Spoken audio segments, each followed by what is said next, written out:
Hi everyone and welcome to the Flipped Collab for Assessment 3 for Understanding and Supporting Behaviour. My name's Rachel and I'm going to give you an overview of what is expected for Assessment 3, which is our third and final assessment, and it is the case study.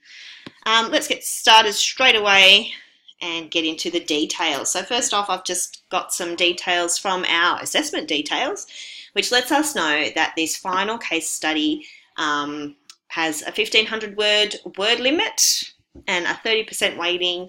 It is actually due 5 p.m. the 1st of October, which is the Monday of week 12. Now, when you have a look through the assessment details, you'll find that you have three scenarios or three case studies to choose from. So within this case, we need to focus on one. So you'll have to have a read through of the situation with Gemma, with Ahmed, and with Balan, and choose one of those. Now we have one with Gemma that's sort of a bit more early years focused. So that seems like something that you would be more interested, perhaps Gemma is the way to go, and the other two, Ahmed and Balan, are primary school sort of focused. So that might have a bearing on maybe what you want to choose, whether you want to go for something that you know more about, or when you want to extend yourself and perhaps choose a different scenario. It's completely up to you, but we do need to choose one of those to focus on for our report. Now these two little dot points below are basically having a look at what our learning outcomes are for this unit. So we need to be able to demonstrate that we can do these things through our assessments. So we need to be able to reflect upon the behaviour displayed in the learning environment, so whether that be school or an early years setting. We're going to reflect upon it in terms of thinking about what behaviours we can see and making some judgments about why we feel that they could be occurring. And we're going to describe how we can incorporate some of these behaviour theories that we've been learning so much about over the past couple of weeks. So we're going to be using those same set of behaviour theories that we've come to know so well over this unit. We're going to be using them again. As well as, again, the policy and frameworks and models to respond to the behaviours. And the great thing about this is that it's really reinforcing what we already know from our other assessments. So we're again going to be reflecting on behaviour, again going to be giving justification for why behaviours are occurring, linking to those, the theory, linking to policy, and linking to models. So this is a time when it's really important to think about what advice your ELA has given you, particularly from A1, and then when you get your results for A2, you know, if they've told you that the policy links perhaps were not relevant or they were not strong enough, that could be something that you could work on and get right and ask your ELA about and get some advice, so that moving forward you know exactly what you need to cover, because we are using a lot of the same things again. So if they've given you some advice, really try to work towards achieving whatever their point was for you. We're also going to create and discuss strategies in response to how we can support. Now we haven't done that yet. We haven't actually gone to the next step, which is to suggest what you actually do about it. So this is a time when we're going to get a bit more practical and really put our teacher hats on and think about how we're seeing these overt behaviours, we've got a lot of underlying issues happening, we've got parents and all of a real teacher situation that you'd normally find yourself in the classroom, and then you're going to talk about what you're actually going to do about it. So a practical strategy and interventions are going to be devised for our particular student, whether it be Gemma, Balan or Ahmed. So they are just a rewording of the learning outcomes. These are the things that you need to be able to show us that you can do in order to pass the unit. And obviously they're incorporated into the rubric, which we'll be discussing in depth throughout this Flip Collab. So with our case analysis, this is again taken out of the assessment details. We're looking to cover these things. Now, these are, again, part of what is incorporated into the past section of the rubric, which we're going to have a look at in the next couple of slides. But also within the assessment details, you'll find that within the supporting resources section, you've got something called the Assessment 3 case study template, which basically gives you a set of questions. And the aim of these questions is to make sure that if you answer all these questions, you're effectively answering everything that's needed to pass the assessment. So I think it was a way that the academic could ensure that they could give you some tips and some advice by wording them into questions so that everything is definitely covered in order for you to pass the assessment. So definitely have a look at the supporting resources. It's got the Assessment 3 case study template, and it's got tips on how to complete Assessment 3, which are both very handy. Now, how you present your case study is up to you, and we're going to be talking about that as the flipped collab wears on, so I'll talk about that soon if you were wondering how you need to present it. So let's have a look at these things that have been included in our assessment details. So what we want to see within your case study is that you're able to firstly identify some behaviours, and that should be fairly easy for us now because we've been doing that in our assessment, we've been doing that within the learning materials and the DB discussions over the past couple of weeks. We've had Neville, we've had Lucy, we've had lots of different case studies and lots of different real sort of life scenarios where we can say, you know, what are the behaviours we can see. And again, like assessment 1 and assessment 2, we're just looking for overt behaviours to be able to identify. And when I break it down into Gemma and Ahmed and Balan, we can talk exactly about what we're seeing. And we're going to formulate some reasons as to why these behaviours are being explained, are being displayed. So what I find really interesting is, and I was trying to talk about this with my groups throughout the week, is that I try and think of the overt behaviours a bit more like a symptom. So if you have someone who's really sick, they might have symptoms that you can see, like they might cough or they might sneeze or they might faint.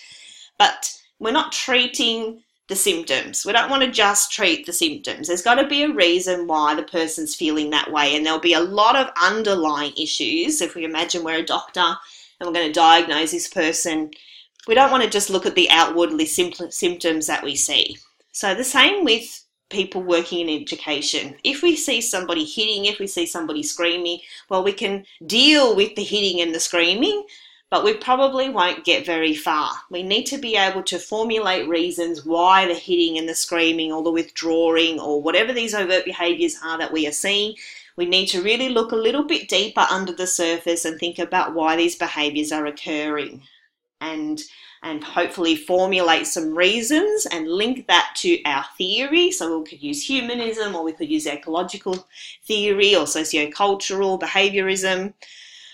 So we've got all these theories that we could use to help us formulate these reasons and help us to see, you know, why these things could be occurring. So we don't want to just talk about the fact that Ahmed's withdrawing. We want to just really look under the surface and think about why this could be the case, especially if a child hasn't done it previously and it's a new behaviour that's just come up. So we're going to use lots of supporting evidence to help us, and the supporting evidence is going to come from the learning materials. It's going to come from our behaviour theory that we're going to use to support what we're saying, and it's going to come from other further research that we're going to do ourselves. We want to be able to identify. We've got identification, creation, and discussion of a variety of strategies. Effective strategies and interventions that could guide the child in the case study to self-regulate their behaviour within the learning environment. Now you can notice there that it is talking about effective strategies, plural.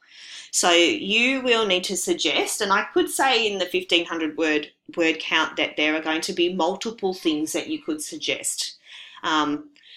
we wouldn't want a list of 10 things that you could do and none of them be explained. So we do want more than one because we need to look at effective strategies, but we don't want a whole long list and therefore the depth of analysis is lost. So whether you do 2, perhaps, I mean, these are just my thoughts. You could talk about it with your ELA, you could talk about it with your team, maybe have a talk about how many effective strategies could be included to still get the depth of discussion needed. In old assessments that I had a look at, I could see that most people probably did 2. I couldn't see too many with 3. Maybe they made that decision that within the word count they still had to include everything and talk about their ideas in depth. So perhaps 2 things would be a good idea, but again, talk about it with your group moving forward and make some decisions. Identification of how you would prepare. I'll plan and prepare within the physical and social learning environment to contribute to the child's relationship with others and learning. So we're talking about the physical environment of the classroom. So there could be things physically that you would need to do, perhaps move a student from one side of the classroom closer to the teacher's desk, or perhaps you've got some tables in rows. Not that many teachers would do that these days, but perhaps you did and you needed to move the tables together so that you're forming more collaborative groups. There could be things within the physical environment that need to be changed to help to support that particular student. But we're not just talking about physical, we're also talking about other things that could be changed within the learning environment to help support that student. So whether it's they have to sit next to a particular person, or whether it's encouraging that sort of, peer interactions and things like that. We'll give some more specific details on how you can prepare the physical and social learning environment for the children within each of the case studies, and I think that will make more sense when we talk about it in context of the kids in the scenarios. We need to make some links to family, cultural and ethical considerations related to the case, including a discussion about how you would support inclusive and ethical practices within families, communities and support agencies. When I think about it, I imagine myself, Ahmed's in my grade and these are the things that are happening with him and what you can do to engage other, I've called them stakeholders, I don't really know if that's the best word or not, but engage definitely his parents, and perhaps other support, supporting roles. I mean, when we have a look at our case study, we can see that particularly with Balan and Ahmed, that there could be some cultural considerations that need to be made, and perhaps just the teacher would just need to be aware of those things. And we want to make some connection to perhaps some support agencies, but we want to make it in a way that's a little bit meaningful and not just say, well, I'm just going to send Ahmed off to a psychologist and let them deal with it. We don't want to pass the buck. We still want to be involved as his teacher in what we're doing to help solve the situation, but we may need to draw on the expertise of other people within the school and perhaps community. Consideration and discussion of the behavioural learning theories that have been used as a guide. So I like the idea of weaving the behaviour theory all through your case study, and you really just, as you're writing, I can imagine myself sort of stopping and thinking about where it could be where it could link in and help support what it is that you're saying. So there could be multiple times when you use your theory to support you. So you've definitely used it at the beginning of your case study because you're talking about the overt behaviours seen and formulating reasons, but you could also use it, if you're talking about family and if you're talking about, considerations of community, like, what a great time to reference ecological theory. Wherever you see fit to weave in your theory, it shows us that you have a good understanding of your theory because you're able to demonstrate that you can use it in all different situations within the case study, and you can relate this real life case study to the theory. So relate your theories whenever you can. Now, you may have noticed that it does say the word theories this time, and I know some people may have been wondering, am I going to get in trouble if I talk about more than one? In this case, no. So we're actually encouraging you to use a theory that makes the most sense to the case study and use the theory that makes the most sense to the point that you're trying to make. So if you're trying to talk about engaging Ahmed's family and sort of helping them see the value of collaborative learning, perhaps you may link that to the sociocultural theory. But, you know, prior to that, you might have been talking about a different theory. Just use the theory as you see fit, because it will relate to the point that you're talking about. Again, we're going to consider and discuss the policy framework, strategies and models, and how you can apply and make effective use of these. So we're pretty good at doing this now, particularly with policy frameworks, because people will have a little bit more practice using, obviously, the Australian curriculum if you're using one of the primary school examples, early years framework if you're using GEMA. But again, it doesn't just have to be limited to those things. We can use safe schools, we can use individual schools, behaviour management plans, you can use your own state curriculum. There's no bounds on what kind of policy frameworks you would like to use. I think, again, with policy, which I'll talk about over the next couple of slides, the best thing you can do is just to make sure that the links are meaningful. And what I mean by that, I'll probably talk about in consideration of Gemma, Ahmed and Balan, so it makes a little bit more sense. But you want to have some good links in there that helps to support the point that you're making. So that's definitely, there's sort of an overview of what we're looking for, and all of these elements are within the pass section of the rubric. So if you can make sure that you've done those things, you should be well onto your way of achieving a pass. Okay, so what I have done for this slide is broken Gemma down and used on the left-hand side of the screen here. I've just taken straight out of the rubric, straight out of the past section of the rubric. I've taken these ideas and then I've given some ideas of mine on the right-hand side, and I've also had a look through, again, some old assignments to get some ideas just to get you started. They're by no means an exhaustive list of what you could do. There's just a couple of ideas just to get people started. I haven't talked about every theory. I haven't talked about every situation. I haven't formulated reasons for everything I could think of. Again, the flipped collabs are just a starting point so that you can go off and think about things a little bit further and perhaps get clarification within the interactive collab.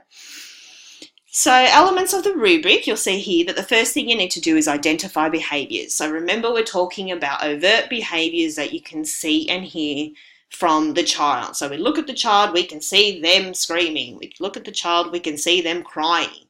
We look at the child, we hear them, becoming upset and swearing or hitting their fists together or punching the ground or whatever it is that they're doing. But there should be things that overtly we can see and hear. We should be used to that again from our other previous assessments of picking up exactly what they're doing and discussing them.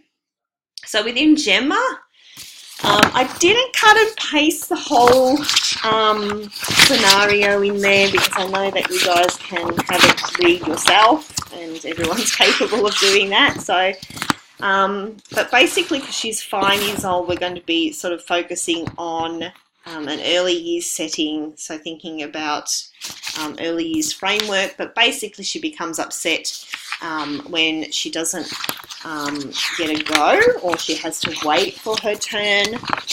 When you're having a look at the scenarios, you have to think about some of the key information that's been given, and you can think about how this information can be used as a tool to support what you're saying. So, I don't know, I sort of put my literacy hat on and I think to myself, why would the writer of this scenario tell us that she has an artistic flair? So I thought, that's interesting. Why is that information being given to us? So perhaps that's something that the person wants us to know so that it helps us to formulate a strategy perhaps. Perhaps we use their interest as a way of connecting with her. So really take note of all the little sort of nuances and all the little bits of information that you find out about each of these three kids from their case study. Even sometimes you might think that those kind of things are irrelevant, because you might think, oh, why are they telling us that she likes art? Who cares if she likes art? We're talking about her behaviour here. But there's obviously some things in there that can be drawn upon and used within this particular case study. So even things like she enjoys physical activities and ball games. That's another sort of, I think I put my teacher hat and I think, oh, okay. So there are some things that she likes that we could use to engage her. And that could help us, again, think of tools later. So really pick apart the case study once you've chosen which one you want to focus on, and just think about all those little bits of information that perhaps you didn't think weren't so important, and maybe even list them down, all the things that you know about your case study as a starting point. I feel like that would be something that I would do. I'd list down all the things that I know about her, rather than just, this is just in the planning stage, this is not in your assessment, but just break down the case study and really think about the information that it's giving you. Because we don't want to make assumptions about things that are not mentioned, but use the information that is, and use it to your advantage. So we've got the overt behaviours mentioned up there. So what could be some reasons? So you're going to have to really reflect on why she is behaving this way. Now, we know that she's 5 and she's attending kindergarten. So there could be some sort of age developmental thing going on if we want us to sort of go down a cognitive point of view. Or we could perhaps think about the fact that she is having difficulty regulating emotions. It reminds me a lot about that quote within Assessment 1 about being able to successfully do that. And, a lot of the learning behaviour theory could be about how, perhaps from a behaviourist point of view, that there hasn't been any sort of negative consequences to these behaviours. Perhaps from a behaviourist learning theory perspective, we could say that, like children are a product of the people around them. These interactions could be both positive and negative. So perhaps she didn't get any negative reactions for behaving in a disruptive way, and therefore she feels that her behaviour is justified. She just thinks that's the norm, and that she feels that it's acceptable. So then you could relate your strategy to this. You could sort of make the connection there. Well, if she feels that this kind of behaviour is warranted, it's just the norm to her, no one in the past at home perhaps has picked her up on this behaviour and told her that it's unacceptable, so we can relate our strategy to that. Perhaps from a socio-cultural perspective, you could have a look at the fact that, does she even understand the idea of group dynamics and working with others and what's expected? Again, perhaps this was not role modelled at home, or perhaps, again, leading a bit more towards behavioural theory. When she did exhibit those behaviours, perhaps a turn was given to her, or, people around her gave in to her disruptive behaviour, and therefore it became a pattern. So we're trying to think about, the formulating those deeper underlying issues, not just talking about the fact that she doesn't like missing out and becomes upset. So this is definitely a spot where your theory is going to support you, which again we are used to from previous assessments. We're then going to have a look at, again, matching up what we've just talked about with an activity or some sort of strategy or some sort of concrete thing that we're going to do with Gemma to help sort of relieve this problem. Because a lot of the ideas we've looked at throughout this unit is thinking about a preventative approach, or sort of being a bit more proactive about the whole situation and trying to prevent things from escalating further. So we want to work with Gemma to be able to sort of change these things. So because we talked about behaviourist learning theory earlier on, perhaps you could link your strategy or your idea for Gemma back to that theory. So you could say that maybe she needs to have some sort of positive rewards chart that could, reinforce those positive behaviors and, give praise and rewards so that she understands that, that's the expected behavior. That supports the notion that undesirable behaviours can be phased out and replaced with positive behaviours through rewards and reinforcement. So some sort of, some sort of rewards chart or some sort of stickers system or whatever the teacher has in place for her could be used as a strategy. You don't need to talk about a specific tool, like I'm just talking about some sort of reward system. You don't have to be so specific that you're talking about a particular activity. You're just giving a suggestion on what approach you just imagine that you're a teacher in this early year setting and Gemma is within your group, and just something that you would do to work on it with her. If you take a socio-cultural theory perspective, we could be looking at some sort of environmental modification where we want to support her in working with others and learning what's expected and having those good role models of kids around her who demonstrate the behaviours that we're looking for. So, we want the kids to work with her who do, work together as a group and can talk about, what's happening within the group and are happy to sit down and take their turn and wait. And so we could use that sort of an idea to, as a strategy for her, that she works with certain children. We need to have some sort of policy link that relates to what we're talking about. So if we talk about the fact that, we want to support Gemma in her learning and we want to support Gemma to become, the best that she can be. So we're going to link to the fact that children can feel safe and supported within their learning environment, which is a early years framework link. There could be something within Safe Schools. There could be something within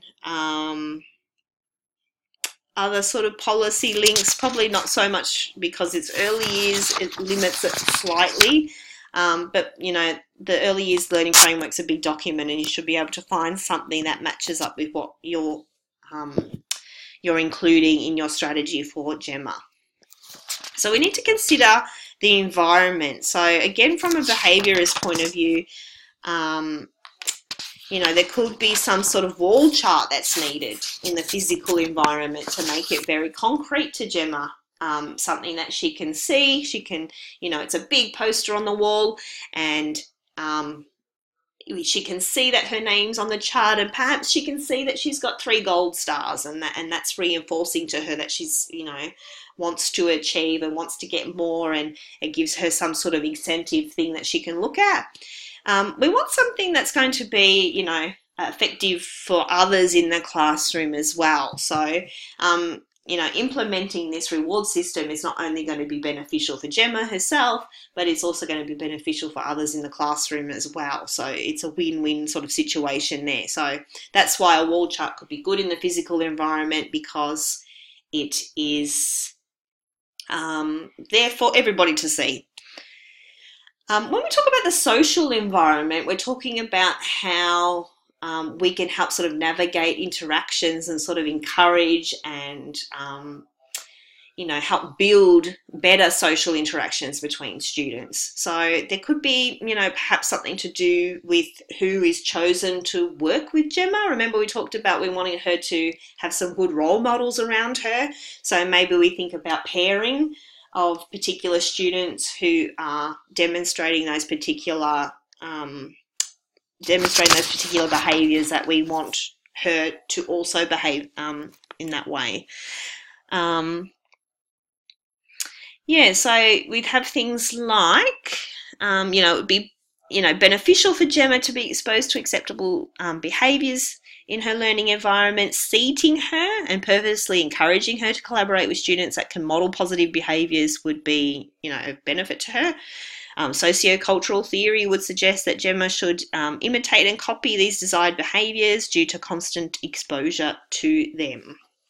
So we can see how we can develop her with her peers and build social skills and learn values and empathy and care for her classmate, which also links to the above. Children can feel safe and supported. So everything sort of links together really, really nicely.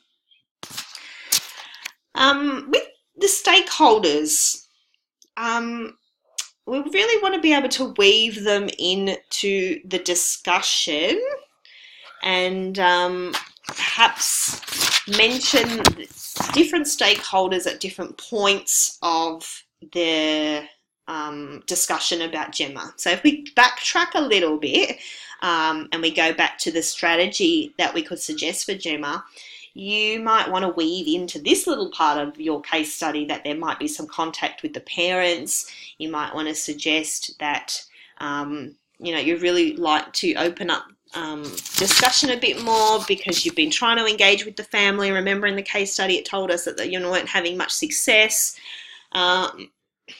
When I was having a look through some old essays, I talked about things like communication logbook. Not quite sure how effective that's going to be if they're not really open to communication, but maybe you'll have to brainstorm some ways you can deal with parents who perhaps don't really want to engage so much, and how you can open up the lines of communication a little bit better.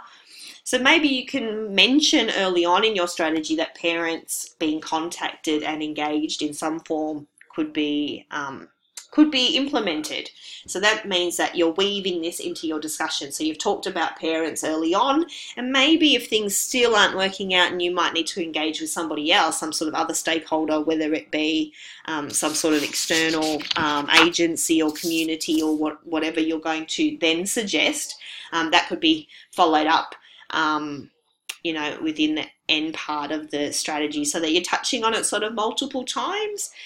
You might even make a connection with stakeholders when you talk about the environment and how you're going to connect with. You might even mention to parents about how you're going to change seating arrangements and such, so that you're connecting to that multiple times.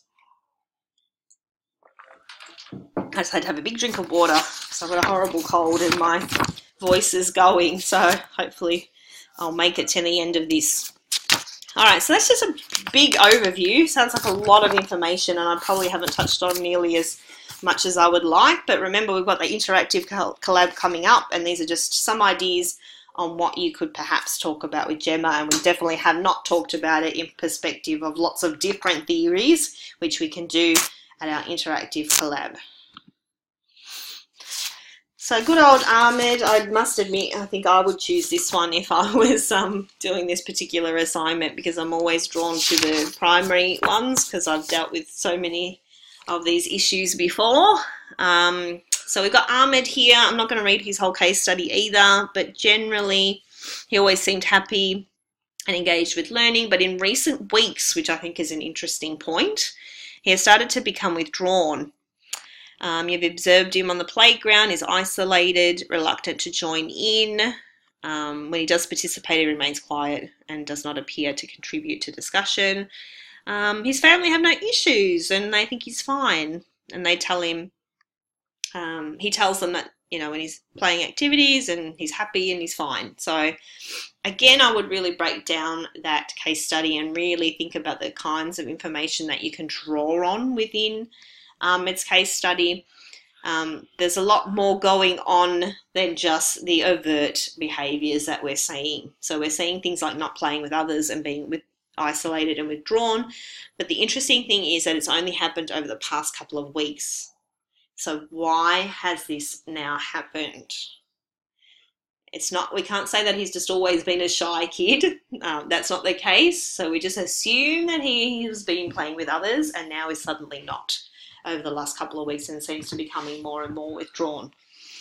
So we have to look at why this is happening. Why is this kid, Ahmed, all of a sudden exhibiting these behaviours? Let's look at the underlying reasons, not just treating the symptoms. Perhaps he's being bullied or had a falling out with his peers. There could be multiple reasons why this is happening, and this is up to you to do your research based on your theory that you're using. So if this were happening to Ahmed, get my notes ready. And he did have a falling out or some sort of problem with his peers. We could relate that to ecological theory by saying that, you know, if you have negative reactions in one elevated microsystem, that could lead to issues with self-esteem, which is making Ahmed feel, I guess, a bit down and a bit low, and making him withdraw and making him not want to work with others and contribute, and all of those sorts of negative feelings that would be coming up for him.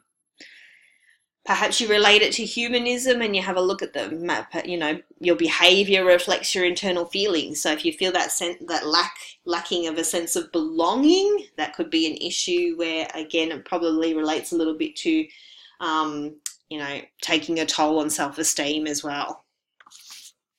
Low self-esteem also connects with sort of like a lack of assertiveness. So perhaps there's been some issues within the playground with Ahmed where he hasn't been able to, you know, maybe doesn't have the confidence to stand up to perhaps a bully, or perhaps there's been an issue with games and he hasn't felt like he's able to sort of assert himself and speak his mind to the other students. So, you know, we could relate that to socio-cultural perspective where we need him to really sort of do, you know, learn to be assertive so that he's able to engage with others successfully. So have a think about why Ahmed's withdrawing, and have a think about, it doesn't always mean that, you know, the falling out with the peers is the particular reason. There could be much more. Again, this is just a snapshot of things that I pulled out, and that's how I've related it to those particular theories. But again, there's a lot more that you could have a look at. So when I was thinking about some strategies for Ahmed, things, and when I had a look at a few people's assignments from last teaching period, there are a lot of good things. Like one that I noticed was called Circle of Friends, which is basically a, you know, we want to give Ahmed some support in the playground and sort of have a team around him of people who are going to sort of look after him and engage with him in his peer group. And they were there basically as a support sort of system for him. I'll just grab my notes. I've lost Ahmed. Where is he gone? Yeah, so we've got also, there were some suggestions made around classroom discussions and being able to actually have an opportunity to sort of talk out some of the issues, and perhaps being guided by the teacher and perhaps being guided by other students. You'd have some time to resolve relationship issues so that he could get better at being perhaps a little bit more assertive and talking about what he wants, and not feeling like, you know, whatever the reason, whether he's had a falling out or whether he's being bullied, he's got a little bit more confidence to be able to resolve those friendship and relationship issues. Perhaps you suggest some sort of role play where he has to, you know, work with a classroom teacher and work with students to practice how you're going to resolve these particular friendship issues, with the teacher being a guide, which I also really liked. What changes do you have to make to the physical and social environment? Well, we need to be able to increase Ahmed's interactions with other people, whether it's through a learning task or whether it's through a more social task. You know, he needs to really make these reconnections and sort of build some bridges back with some of his peers to sort of reconnect the relationship again. So we have to think about how we're going to seat him. We're going to think about who he's going to work with, and how we're going to implement, I guess, some of the strategies that you might be thinking for him, and think about how that looks physically within the classroom, and think about who he's going to work with socially to sort of get him talking with others and get him playing with others again. We want to weave through the stakeholders again. So again, talking about, I guess the issue with the parents that has popped out in the case study is that they don't seem to have an issue with what's happening, which is of a concern to me. So perhaps they don't really see the value of, or understand the importance perhaps of having peer interactions and to see it sort of more of a side note to more academic activities. So I think what's really important is to get the parents to understand that working with others and collaborating with others is really important. Perhaps you can link that to sociocultural perspective, and there are so many policy links that show how highly valued peer interaction and working with others is within the curriculum, and with things like FISO, which is a framework for student outcomes. The student is at the centre, and being able to interact with others is like one of those central core themes to these outcomes. So there's lots and lots of supporting evidence that shows that we really do need to work with Ahmed to improve this situation and get the parents on board and get the parents to understand how that's important. Whether you want to link to other agencies and community, think about what would be best for Ahmed and his parents perhaps moving forward, and you can make some suggestions about whether he needs, extra support beyond just, you as a classroom teacher. Lastly, we have Balan, and he is new. So if you've done this unit before, you won't have had Balan as a choice. So they've added an extra choice in, which I think is lovely. I haven't linked this one too much to theory because I wanted to have an opportunity to talk about it a little bit more in the interactive collab. But again, I thought there's so much interesting points in the case study itself. So this is why I said to break it down, because why are they telling us that he's excellent at maths? Why are they telling us that he's from a diverse family? Why are they telling us that he's come from foster care? Think about why this information has been presented to you. Think about the fact that he was okay when you were the teacher. Think about the fact that he is not rude to his peers. He's not rude to his caregivers. He is only rude and made this new teacher cry. So all of this information is like a web of interesting facts that you can sort of piece together when you're doing a case study.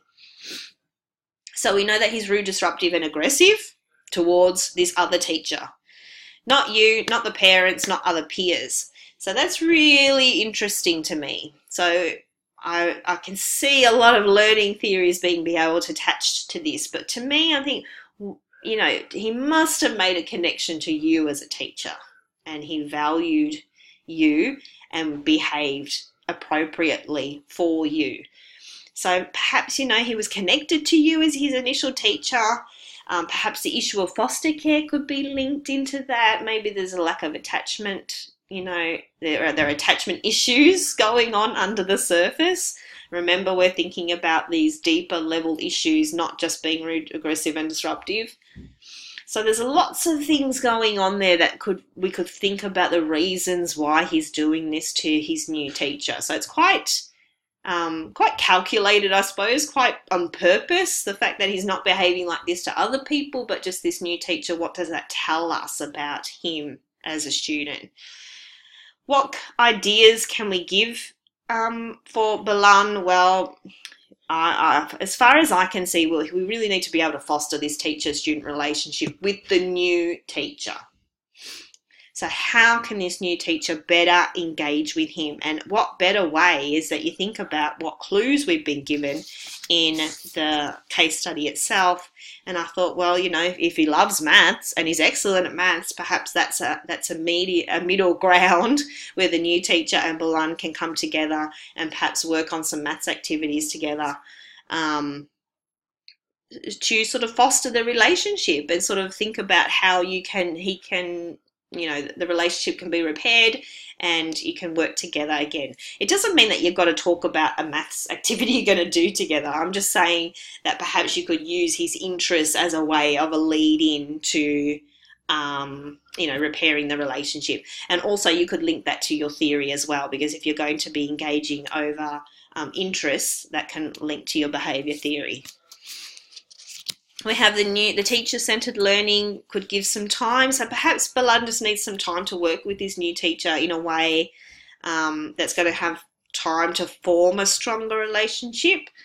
between the two of them, I could see that that could link really well to lots of things in the Australian curriculum about building relationships. And it's not just, a lot of them will be student-centred, but I think you'll be able to find something, when they talk about relationships, they talk about all relationships and being able to form strong relationship with everyone in a school setting. So there'll be lots of things within the Australian curriculum that you can use.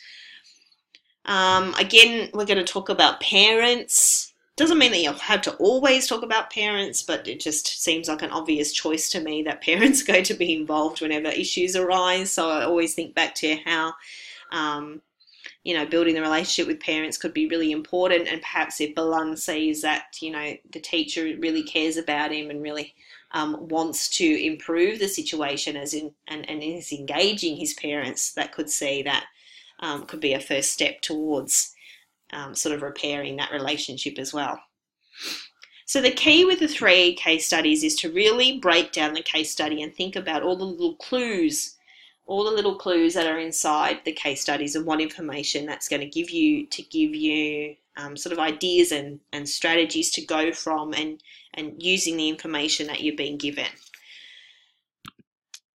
Okay, so some writing tips. There's no specific way to structure. So some people I know will love to ask us, can I do it in dot points? Can I do it in questions? Can I do it as just a whole free-flowing sort of essay format where it's just 1,500 words of me talking about the case study? There is nothing in the rubric about it.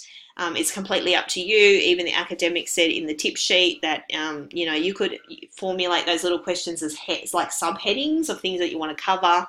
There's no right or wrong, which is great. So you can, it's completely up to you how you want to present it. Something that I noticed that a lot of people did last time was sort of use some of their 1,500 words to rewrite the case study again. I would probably suggest not doing that. I mean, you do need to explain the overt behaviours they're seeing, but there's no need to rewrite the whole case study, because if the case study is 100 words, that's 100 words down and that you've lost on actually doing any analysis. If you have a look at the higher sections of the rubric, there's a lot about analysis and critiquing. I'll just get that up for us. A lot of strong words like, high-level capacity for critical and creative thinking. So to get up into those higher levels of the rubric, you need to show us that you're analysing the situation really well. So don't use 100 words rewriting the case study. Just explain it. I would use my little introduction saying Gemma is a 5-year-old girl. She's exhibiting these behaviours. Like, just be very brief with what you need to do to introduce the case study. I just wanted to add in really quickly that this is the past section of the rubric, and this is where I got all of those little headings from that came from my previous 3 slides. So the things like identify behaviour, formulating reasons, giving your strategies, preparing the environment, working with families, community and support agencies. You're going to weave them into your discussion. You're using your behaviour theory frameworks really, really well now, and you've got your policy models, and there's a strong relationship between the behaviour theory and how you're supporting the learner. Because remember, overall, that we want to support Gemma and Balan and Ahmed so that this situation can be resolved and improved. So we're trying to take a proactive approach to improving the situation rather than letting it get out of hand. So that's the end of the presentation. Again, it's just hopefully a good introduction so that you can get started with A3, and you can ask us plenty of questions on the discussion board or come armed with questions to the interactive collabs. For A3, there'll be a little bit of a change, which I will email people about because I need to swap with Ali, who is unavailable for the Thursday. So I'll be part of the Thursday group, but she will be part of the Monday group. But you can attend any of the interactive collabs that you like. It's perfectly up to you what fits in with your schedule. Otherwise, there is the recording. Thanks for listening, everyone, and I'll see you in the interactive collab.